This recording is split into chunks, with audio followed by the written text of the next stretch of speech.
ইউরোপের ছোট্ট দেশ অস্ট্রিয়ার সবুজ পাহাড়ের কোলে বসে ইয়াকুব আল রশিদি সেদিন রাতে ঘুমাতে পারছিলেন না।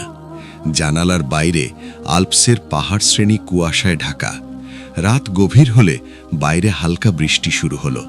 বৃষ্টির ফোঁটা জানালার কাছে আছড়ে পড়ছিল, যেন কেউ অনুনয় করছে, ইয়াকুব, ইয়াকুব, তুমি কি শুনতে পাচ্ছ? ইয়াকুবের জন্ম ইরাকের দক্ষিণাঞ্চলের একটি ছোট্ট গ্রামে, নাম আল নাখিল, অর্থাৎ খেজুর বাগানের গ্রাম। তার পরিবার ছিল সেই গ্রামের সবচেয়ে সম্ভ্রান্ত পরিবার। পূর্বপুরুষরা শত বছর ধরে সেই মাটিতে শিকড় গেড়েছিলেন। মাইলের পর মাইল জমি ছিল তাদের, খেজুর বাগান, গমের ক্ষেত, জলপাই গাছের সারি, সব মিলিয়ে এক রাজকীয় সম্পদ।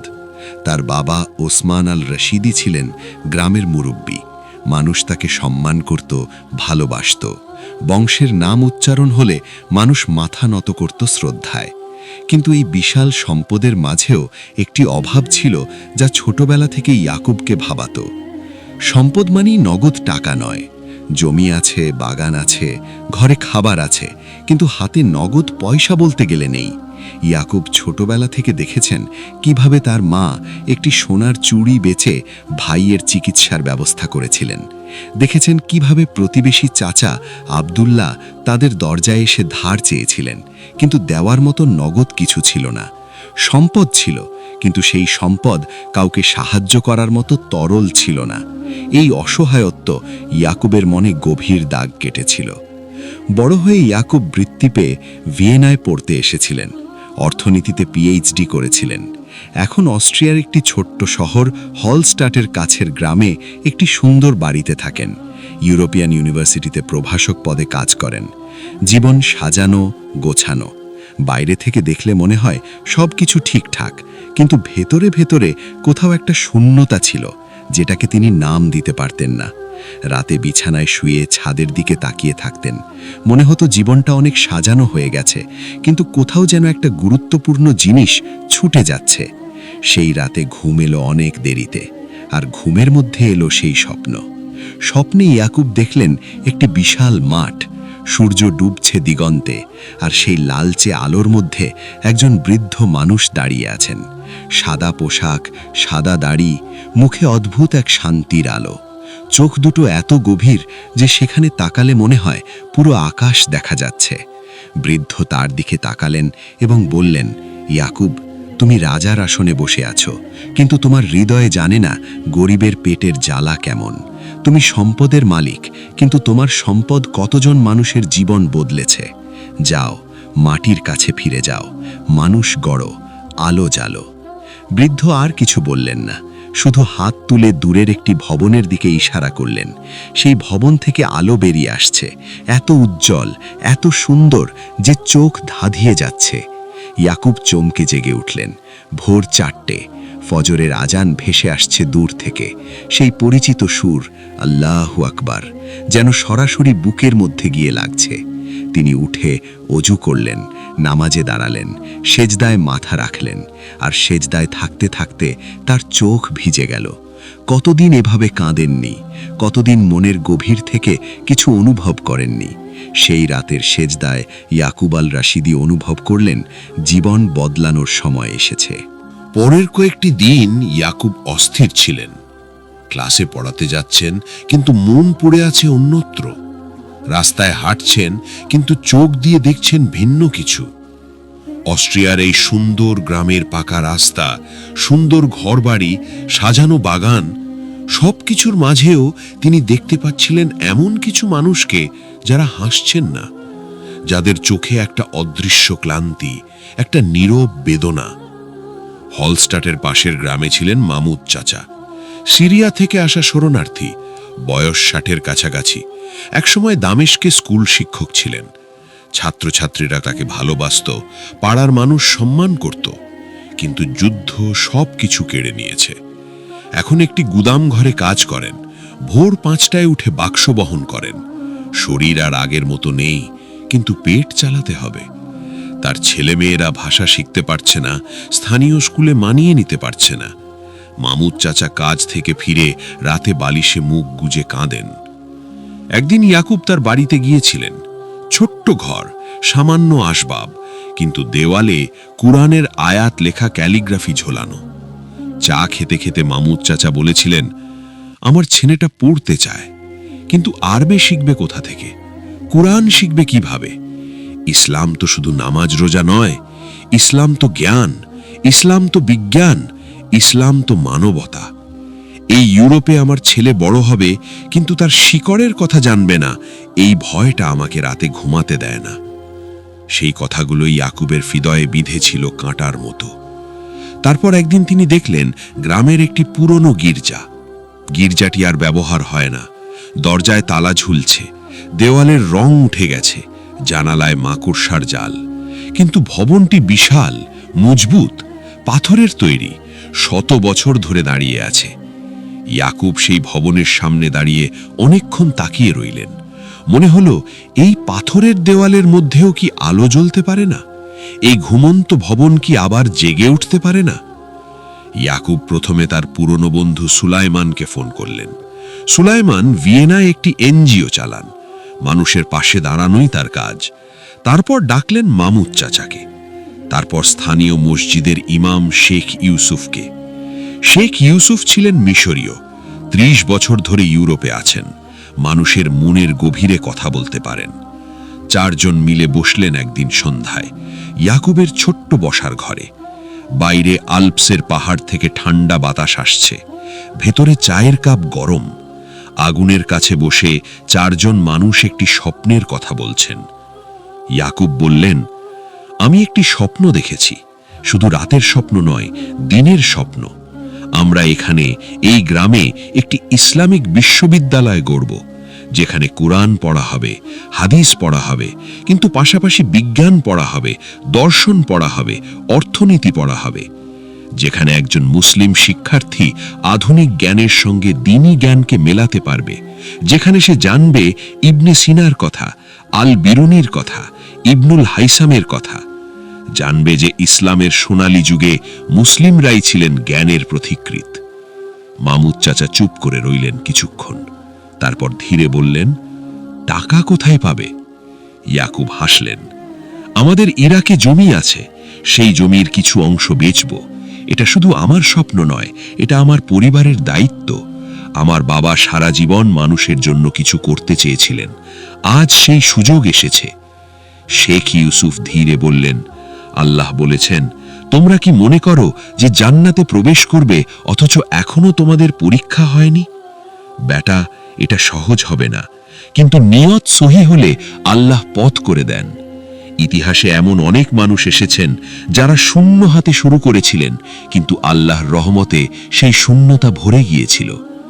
সেই রাতে সিদ্ধান্ত হলো, 4 জন মানুষের হাত মিলল একসাথে, একটি স্বপ্ন পেল 4টি হৃদয়ের আশ্রয়। পরের মাসেই ইয়াকুব ইরাকে গেলেন। বাবা উসমান তখন অসুস্থ, বিছানায় শুয়ে আছেন, বয়সের ভার আর রোগের কষ্টে শরীর দুর্বল হয়ে আছে। কিন্তু চোখ দুটো এখনো তীক্ষ্ণ। ছেলেকে দেখে চোখ উজ্জ্বল হলো। ইয়াকুব সব বললেন। বাবা দীর্ঘক্ষণ চুপ করে রইলেন। ঘরে নীরবতা, বাইরে খেজুর বাগানে বাতাস বইছে। তারপর বাবা ধীরে ধীরে বললেন, তোমার দাদা সেই জমি কিনেছিলেন ঘাম দিয়ে, রোদে পুড়ে মাটি কুপিয়ে সেই জমি অর্জন করেছিলেন। কিন্তু জমির চেয়ে বড় হলো মানুষ। মানুষ গড়তে পারলে সেই দাদাও খুশি হবেন। বেচো, আল্লাহর রাস্তায় খরচ করো। যে জমি মানুষকে খাইয়েছে, সেই জমির দাম দিয়ে এবার মানুষকে জ্ঞান দাও। ইরাকের কিছু জমি বিক্রি হলো। সুলাইমানের এনজিও কিছু ডোনেশন জোগাড় করল। শেখ ইউসুফ তুরস্কের কিছু দাতার সঙ্গে যোগাযোগ করলেন। মালয়েশিয়া থেকে একটি ইসলামিক ফাউন্ডেশন সহায়তার হাত বাড়ালো। ধীরে ধীরে একটি ছোট তহবিল গড়ে উঠল।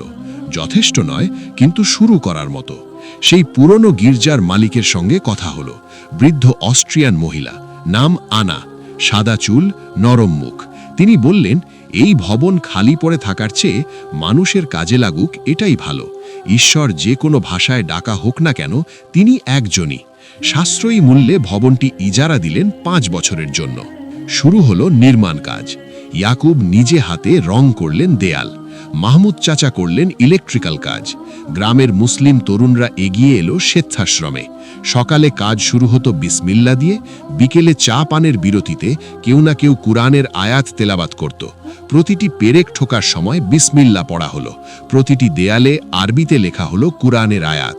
একটি দেয়ালে লেখা হলো ইকরা বিসমি রাব্বিকাল্লাযী খালাক, পড়ো তোমার প্রভুর নামে যিনি সৃষ্টি করেছেন। আরেকটি দেয়ালে লেখা হলো ওয়া ফাওকা কুল্লি জি ইলমিন আলিম, প্রত্যেক জ্ঞানীর উপরে আছেন আরেকজন জ্ঞানী। শীতের শেষে যখন আল্পসের বরফ গলতে শুরু করেছে, যখন গাছে গাছে নতুন পাতা গজাচ্ছে, যখন পাহাড়ি নদীতে বরফ গলা জল নতুন শক্তিতে বইছে, সেই সময় আল নূর ইসলামিক ইউনিভার্সিটি আনুষ্ঠানিকভাবে যাত্রা শুরু করল। নামের অর্থ আলোর বিশ্ববিদ্যালয়। প্রথম ব্যাচে শিক্ষার্থী ছিল মাত্র ২২ জন। সিরিয়া থেকে আসা কিশোর, আফগানিস্তান থেকে আসা তরুণী, ইরাক থেকে পাঠানো ২ ভাই, এমনকি অস্ট্রিয়ার স্থানীয় কিছু মুসলিম পরিবারের সন্তান। ২২টি মুখ, ২২টি স্বপ্ন, ২২টি ভবিষ্যৎ। ইয়াকুব নিজে পড়াতেন ইসলামিক অর্থনীতি, শেখ ইউসুফ পড়াতেন তাফসির ও আরবি, একজন মিশরীয় শিক্ষক পড়াতেন বিজ্ঞান, একজন পাকিস্তানি আলেম পড়াতেন ফিকাহ, একজন তুর্কি ইতিহাসবিদ পড়াতেন ইসলামের সোনালী যুগের ইতিহাস। ক্লাস শুরু হতো ফজরের নামাজ দিয়ে, তারপর কুরআন তেলাওয়াত, তারপর পাঠদান, বিকেলে খেলাধুলা, রাতে মুসলিম মনীষীদের জীবনী পাঠ। প্রতি শুক্রবার জুমার নামাজের পর হতো বিশেষ আলোচনা, কিভাবে ইসলামের মূল্যবোধ দিয়ে আধুনিক পৃথিবীতে মানুষের সেবা করা যায়, কিভাবে একজন মুসলিম একই সঙ্গে ভালো বিজ্ঞানী, ভালো চিকিৎসক, ভালো প্রকৌশলী এবং ভালো মানুষ হতে পারে। একদিন ক্লাসে মাহমুদ চাচার ছেলে ওমর প্রশ্ন করল, হুজুর, ইবনে সিনা কি সত্যি মুসলিম ছিলেন? আমাদের বিজ্ঞানের বইয়ে তো শুধু ইউরোপিয়ান বিজ্ঞানীদের কথা আছে। ইয়াকুব হাসলেন, একটু থামলেন, তারপর বললেন, ইবনে সিনা শুধু মুসলিম ছিলেন না, তিনি ছিলেন ইসলামের আলোয় আলোকিত একজন মহান বিজ্ঞানী। তিনি যখন চিকিৎসা বিজ্ঞানের বই লিখছিলেন তখন ইউরোপ অন্ধকারে ছিল। আল বিরুনি যখন পৃথিবীর পরিধি মাপছিলেন তখন ইউরোপ জানতও না পৃথিবী গোল। ইবনুল হাইসাম যখন আলোর বিজ্ঞান নিয়ে গবেষণা করছিলেন তখন আধুনিক অপটিক্সের ভিত্তি রচিত হচ্ছিল। কুরআনের প্রথম আয়াত ছিল ইকরা, পড়ো। আল্লাহ জ্ঞানকে ইবাদতের মতোই গুরুত্ব দিয়েছেন। তোমরা যখন বিজ্ঞান পড়ছ, তুমি আল্লাহর সৃষ্টি বুঝতে চাইছ। একটা ফুলের গঠন বুঝলে তুমি স্রষ্টার সৌন্দর্য বুঝছ। মহাবিশ্বের বিশালতা বুঝলে তুমি আল্লাহর মহিমা বুঝছ। এটা কি ইবাদত নয়? ওমরের চোখ চকচক করে উঠল। ক্লাসের সব শিক্ষার্থী স্তব্ধ হয়ে বসে রইল। কিন্তু পথ সহজ ছিল না। স্থানীয় কিছু মানুষ সন্দেহের চোখে দেখত। খবরের কাগজে একবার নেতিবাচক খবর বেরোল।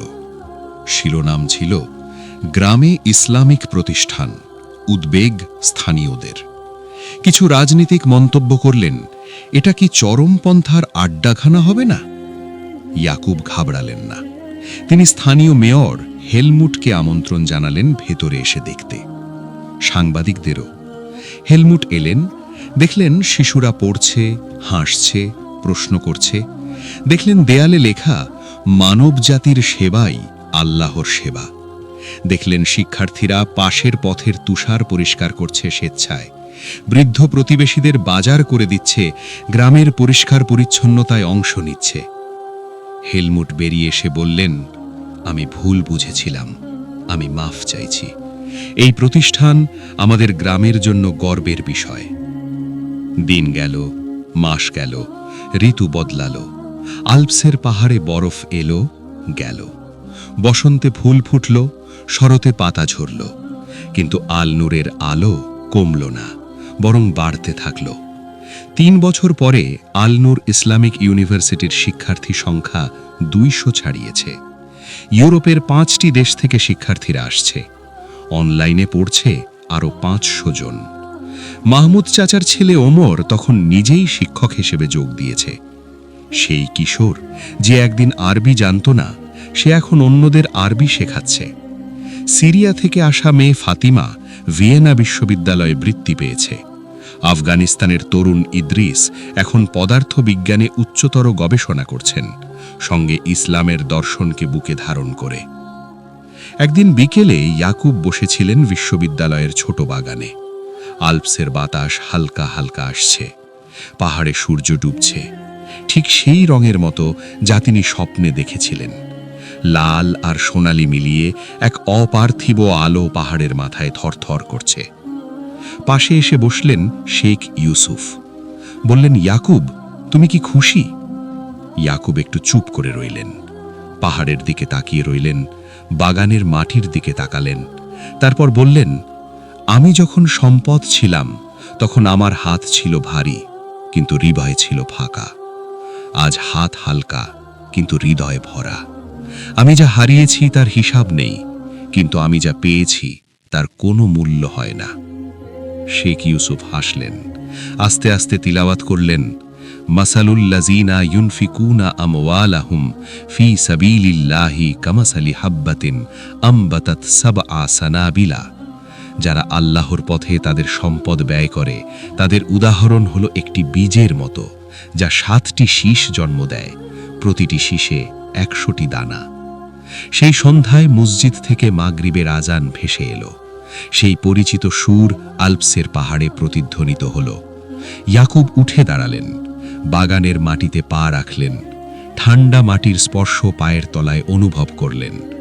মনে হলো এই মাটিই আসল, এই মাটি থেকেই মানুষ এসেছে, এই মাটিতেই ফিরবে। কিন্তু মাঝের সময়টুকুতে যদি কিছু আলো জ্বালানো যায়, কিছু হৃদয় ভরানো যায়, কিছু মানুষকে পথ দেখানো যায়, তাহলে সেটাই জীবনের সার্থকতা। সেটাই সেই বৃদ্ধের কথার অর্থ। পাহাড়ের কোলে সেই ছোট্ট অস্ট্রিয়ান গ্রামে আজও জ্বলছে আল নূরের আলো। প্রতিদিন ভোরে ফজরের আজান হয়, প্রতিদিন শিশুরা কুরআন তিলাওয়াত করে, প্রতিদিন কেউ না কেউ নতুন কিছু শেখে, নতুন কিছু বোঝে, নতুন একটি দরজা খুলে জ্ঞানের জগতে। ইয়াকুব আল রাশিদি তার রাজকীয় জীবন ছেড়েছিলেন, কিন্তু আসলে তিনি পেয়েছিলেন তার চেয়েও অনেক বড় রাজত্ব, মানুষের হৃদয়। আল্লাহ তাআলা বলেছেন, যে ব্যক্তি একটি প্রাণ রক্ষা করল, সে যেন সমগ্র মানব জাতিকে রক্ষা করল। আর ইয়াকুব জানতেন, জ্ঞানের আলো দিয়ে একটি প্রাণকে সত্যিকারের জীবন দেওয়া যায়। একটি হৃদয়ে আলোকিত করলে সেই আলো ছড়িয়ে পড়ে শত হৃদয়ে। একটি বীজ বুনলে সেই বীজ থেকে গড়ে ওঠে পুরো বাগান। পাহাড়ের বাতাসে তখনও ভেসে বেড়াচ্ছে সেই বৃদ্ধের কথা, মাটির কাছে ফিরে যাও, মানুষ গড়ো, আলো জ্বালাও। এবং ইয়াকুব সেই আলো জ্বালিয়েছিলেন। সেই আলো আর কখনো নেভেনি, নেভার কথাও নয়। কারণ এই আলো শুধু একজন মানুষের আলো নয়, এই আলো সেই অনন্ত আলোর একটি ছোট্ট প্রতিফলন, যে আলোর কথা আল্লাহ নিজে বলেছেন, আল্লাহু নূরুস সামাওয়াতি ওয়াল আরদ। আল্লাহ আসমান ও জমিনের নূর।